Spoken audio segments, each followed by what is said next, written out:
It's been another volatile stretch for precious metals. Gold has been holding above the $5,000 an ounce level, while silver has seen even sharper swings as investors weigh interest rate policy, currency movements, and rising geopolitical tensions. Well, Bob Moriarty has been watching these forces for decades. A Vietnam-era U.S. Marine Corps officer turned precious metals investor, Moriarty founded the site 321 Gold and has built a reputation for his blunt views on markets, geopolitics, and the psychology that drives both. Bob Moriarty, thanks very much indeed for talking to us. Where do you start with the week we just had, right? When governments start releasing strategic oil reserves to stabilize markets, gold holds above $5,000 and silver swings widely.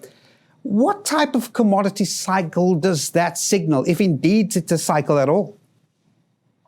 It has nothing to do with the commodity cycle.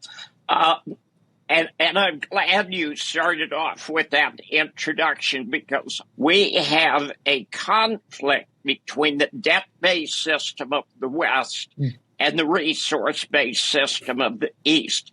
And Donald Trump just yanked the rug out from underneath the debt-based system of the West. We're losing the war. A dozen very bright, very experienced military and intelligence officials said before he attacked that it would be a disaster, and it's a bigger disaster than I can imagine. Now, the really interesting thing is that we've got other things going on that are potentially just as catastrophic. But the strange thing is the metals have not reacted. Oil has reacted, but the metals are doing what they typically do. They peaked, they corrected, they're going sideways now. They'll go sideways for another month or two, and then I think we're off to the races. But I cannot emphasize enough, this is the end of the American empire, and we cannot recover from this. There are things going on in the Middle East right now that the U.S. is going to get booted out of the Middle East entirely. I want to talk about that. You have an 11th consecutive day where that Hormuz Canal or Strait has been blocked, right? I mean, you speak about what's going on there at the moment. How do you read the implications of that? Well, I'm old enough. I remember the 1973 Arab oil embargo, and the amount of oil that's been taken off the market is twice as great today as it was back then. And quite bluntly, ordinary citizens do not understand what a catastrophe this is. Now, I have said 15 times that a Girl Scout troop of 15 girls could close the Strait of Hormuz. They can do it with 4 BB guns, a bow and arrow, and the rest have slingshots. It's a 21-mile wide corridor, and you literally could close it with a slingshot. Yep. We attacked Iran. Iran was not the enemy of the United States, and Iran has clearly said we will defend ourselves, and they are doing that. And if they have to boot the United States out of the GCC, they will. So there's an ongoing financial issue that we certainly should talk about. BlackRock is one of the largest hedge funds in the world, and Blackstone is a hedge fund just smaller, and they have suspended redemptions in multi-billion-dollar funds, and that's exactly what happened in June of 2007. Yeah. Now, the Fed has been sending a clear message since October 31st when they dumped billions of dollars into the repo market. There is a liquidity crisis going on. It's been going on since October, and it just went hypercritical, and everything that Donald Trump is doing is magnifying the negative results. Yeah. Now, you spoke about how metals have reacted to this conflict, right? How much do you think geopolitics is driving markets right now compared to those traditional forces like interest rates or inflation? I mean, Fed very likely to hold interest rates steady despite this in its next meeting. That's a really good question. And we are an area that we have never been before. And frankly, gold and silver have not reacted. The price of oil has. The price of oil has gone from $65 a barrel to above $90 a barrel. But gold and silver haven't. Now, they're going to react to the fiscal situation, not the geopolitical situation. That gold and silver are going to be the ultimate refuge. And a lot of people in the Middle East right now are looking for a safe haven. And where they would have looked for safe haven in the U.S. dollar before, they're not doing that now. They're looking for gold and silver. So the message I would like to get across is we had a parabolic move higher. Parabolic moves always end badly. We had a massive correction, but it was a one-day correction. And we've gone sideways since then, and actually the price of gold and silver are very healthy. We will continue to move sideways for another month or two, but the next move is going to be substantially higher. Our entire economic system just hit a tipping point that is invisible to 99% of the people. This is the most important geopolitical event in 500 years. This is the end of the empire, just as important as the end of the Spanish Empire, the end of the English Empire, the end of the Roman Empire. And frankly, everything that we saw in the Roman Empire, the government corruption, the assassination, the lies, the wars fought for no purposes, that's exactly what we're seeing now. And resource stocks are going to benefit substantially. Yeah. And let's talk about that. I think I'll start by zoning into silver here, Bob. You recently made an interesting point that the silver market in China behaves very differently from the one Western investors see. What exactly are you observing here? Well, what we're seeing is a substantial price difference between the Shanghai exchange and the Comex. Now, one thing people need to understand is Comex is a paper exchange, and that's not necessarily a bad thing. The idea that paper silver is evil is absolute rubbish. Typically, investors only demand physical delivery for less than 1% of the contracts. Yep. But on the other hand, the Shanghai exchange is a purely physical market, and I think reflects prices better, more accurately than Comex does. But there's been anywhere from a 10% to a 14% difference between Shanghai and Comex.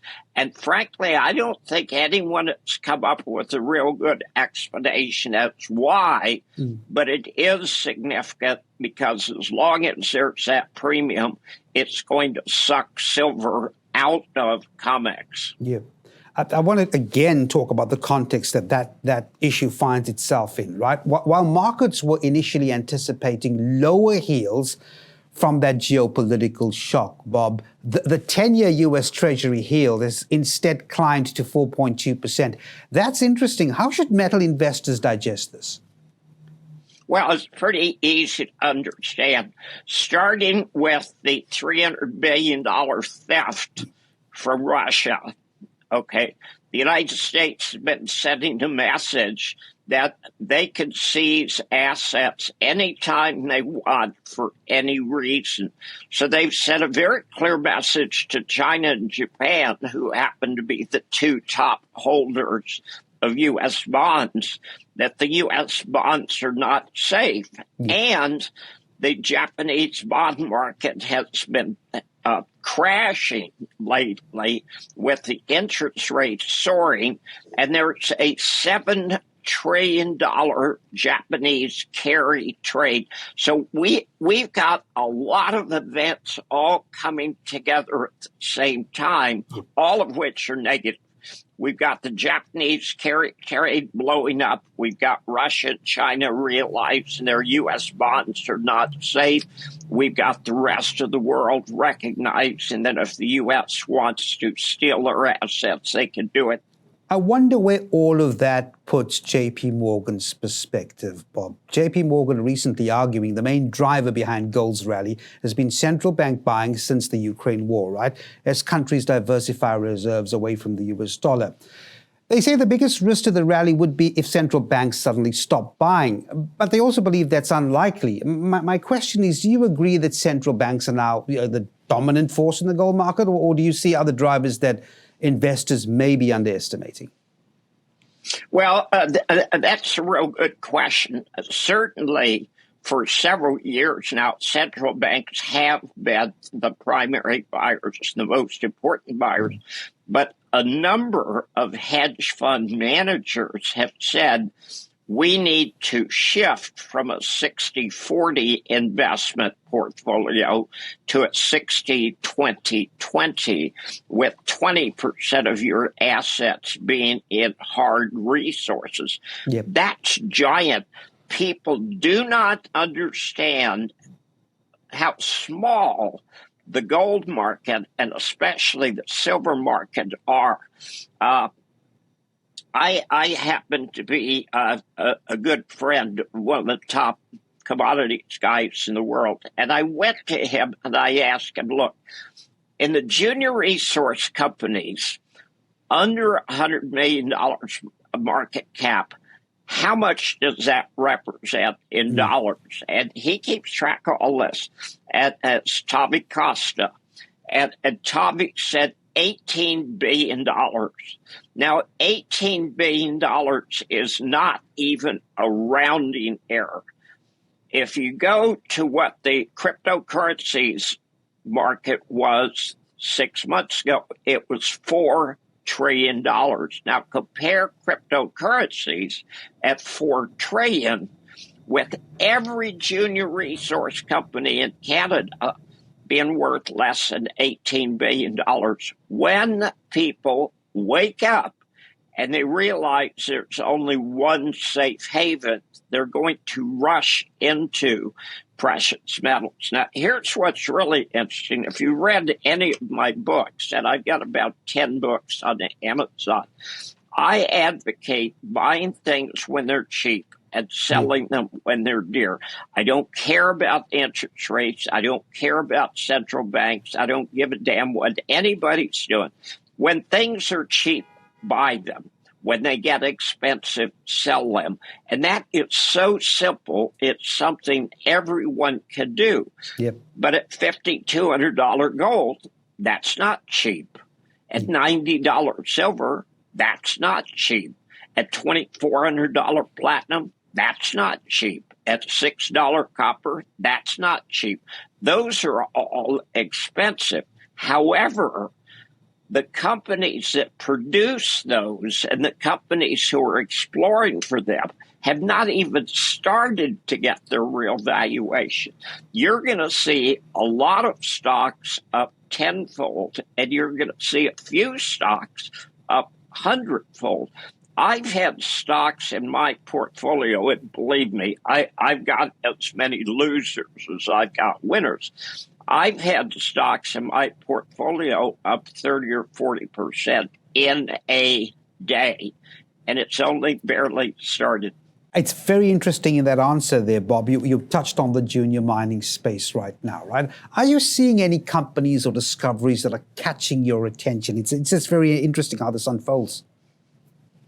Well, I'm going to give you an answer you're going to hate and you're going to love.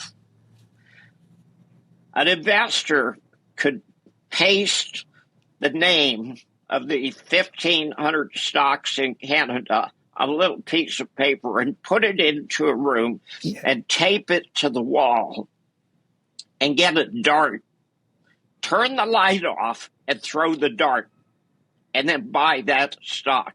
It is going to be that easy because in a rising tide, all boats get lifted. That said, there's some extraordinary opportunities that people should be paying attention to. I happen to be a fan of not only Canadian stocks, but Canada in general. There are two areas in Canada that are exceptional. One is in the Yukon, in the Tombstone Belt, and there's extraordinary companies up there. You've got Sitka, you've got Snowline, you've got Banyan. Those are all great, great companies, good management, doing record stuff. And then if you go to the other end of Canada, to Newfoundland, you've got some extraordinary stories there. I happen to be an investor in Newfound Gold very early on. I followed that story. There were management issues. There were some political things going on. The stock dropped down. Everybody was upset. New management came in, and strange enough, the new management has proved everything the old management said was true. And it's doing especially well. But within Newfoundland, and you wouldn't know this, but I have flown 243 small airplanes to destinations all over the world. Yeah. I spent 10 years as a ferry pilot. I have flown through Newfoundland probably 150 times. And it just irritates the hell out of me that Newfound Gold, you could have spit if you were standing in Gander and hit Newfound Gold. But there's another company that somebody just brought to my attention, and it's called Pirate Gold now. And I happen to like that name. Okay, I like it not because anything about the deposit, but I like it. How could you confuse that name with anything? So I started looking into it, and it was the old Sokomen. Now, Sokomen is in Newfoundland, central Newfoundland, and it's to the west of Newfound Gold.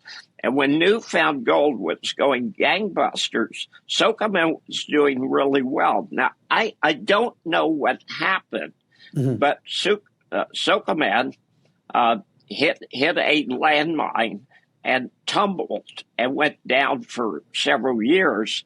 And interesting, they have come back now. Management has changed their direction, and they've got some really great numbers. That has been true for years, and I couldn't understand how they lost traction, but they did lose traction. And since September of last year, I think they've done extraordinarily well. But my main message is there's 1,500 extraordinary stories out there, and people are going to make generational wealth out of the next move higher. Yep. That's very interesting. Bob, as we wrap up, I know that I'm at the risk of making you repeat some of your answers here. I just want us to take a step back now and look at everything that's happening right now. Do you feel investors are becoming more aware of the risks in the system compared to previously? Or are most people, at the risk of sounding blunt, still asleep of what's happening?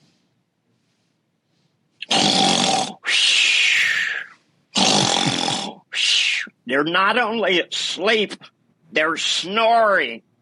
Okay? I have never seen so much ignorance in my entire life. Now, I lived through the the Cuban Missile Crisis, 1962, and everybody paid attention to it because they understood we were about to go to war. We were risking World War III. I've been through the Arab oil embargo in 1973 when the price of oil quadrupled in a matter of a few weeks. I've lived through a lot of things. I mean, there's an advantage to being over the hill, and I'm over the hill, frankly. But you've seen things and you realize what happened. Now, my reaction, okay, when Iran made it clear they were closing the Strait of Hormuz, my reaction was, okay, I'm going to take every container I've got and I'm going to go down to the fuel station and I'm going to fill up with fuel and I'm going to store fuel because I know fuel's going to go a lot higher. So I go down to the gas station and it really scared me what I saw. Now, in 1973, in the Arab oil embargo that took 3 million barrels a day off the market, you had lines that were miles long, people filling their cars. Now, nobody cares. It's true in the financial market. It's true in the geopolitical market. It's true in the energy market. And I'm thinking, wait a minute, how can people be so stupid? This is absolutely remarkable. If there was ever a time that you wanted to have some spare fuel, it would be when 20% of the oil in the world just got taken off the market. Now, I think the oil market is something like 90 million barrels a day or 95 million barrels a day. That's a lot. Yeah. They've already taken off 6.5 million barrels, and it's going to go to 10 or 20. If there was ever a time to build a bunker, stock it up with food and fuel, and go to it, it would be right now. And people are going to E-Trade or one of the brokerage firms, and they're buying the dip. This is the most dangerous market I have ever seen. It has given clear signals since October that there is a giant liquidity event going on, and nobody gives a damn. They're going to be in for a very rude surprise. Well, on that warning note, very strong perspective there. Bob Moriarty, the founder of the site 321 Gold. It really has been a pleasure. Thanks very much indeed for giving us that perspective.